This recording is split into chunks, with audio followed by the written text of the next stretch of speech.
I want to talk about Gnostic narcissism. Okay, this isn't like a subtype of narcissism, like there's malignant or collective or grandiose narcissism or whatever. What I'm referring to is just the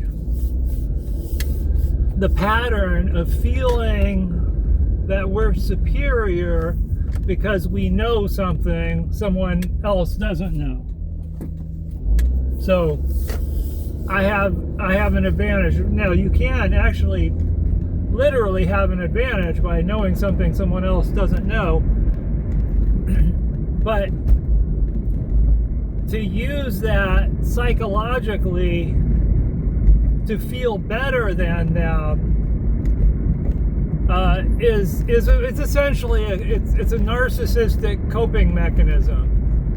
And the only reason why someone would do that is because they have a need to soothe themselves and feel superior to another in a certain instance because of some sort of underlying insecurity.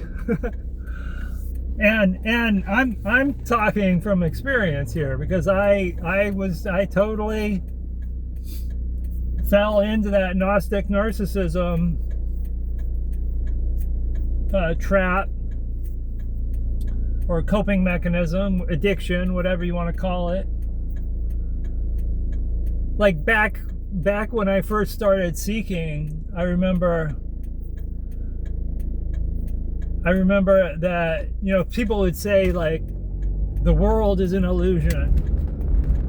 All of this is an illusion. And early on,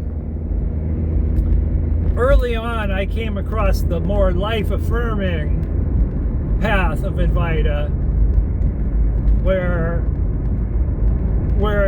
it's not that the world is an illusion, it's that the illusion is that you know what this is. That's the illusion. And so, some people who think the world is an illusion, they might carry a Gnostic narcissism that, look at this dipshit.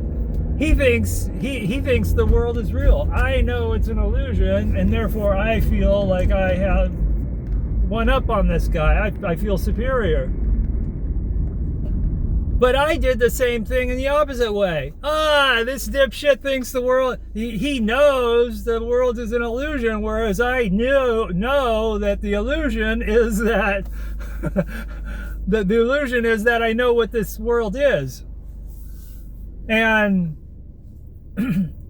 I remember often I'd be listening to like Nisargadatta or UG or whatever teaching or teacher, and I'd imagine myself up on stage talking to an audience. This guy thinks, look at that. This guy thinks this or that or the other thing. It's just funny. It was a stage, It was a coping mechanism, feeling good about myself by feeling like I was superior to someone else, even though, in some ways I might be correct, knowing something that somebody else doesn't know. But that psychological dividend of feeling better than someone else, that's a coping mechanism. That's a coping mechanism to cover up my own inadequacies. Because somebody who doesn't feel inadequate and doesn't self-loathe themselves in some way or have deep shame has no need to do that. They'd rather just get the advantage, the actual more like material advantage or the real world advantage of knowing something someone else doesn't know, like, where to invest, for example. And the whole psychological dividend really doesn't matter much. Anyway, that's my take on Gnostic narcissism. I don't know if that's actually something somebody else coined and I'm just remembering it, but I think that's something I coined, but I'm sure it's not some groundbreaking discovery. It's just a pattern I saw in myself and I see in others.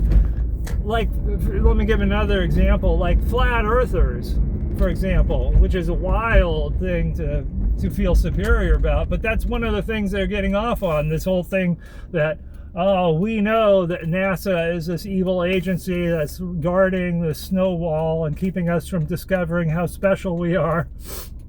And all these normies out here, they think the world is a globe and all that, but we're so great, which is wild considering how ridiculed they are. But you know, they're getting high on their supply, and you know, I did the same thing in more reasonable, less outlandish subjects, in some outlandish subject areas.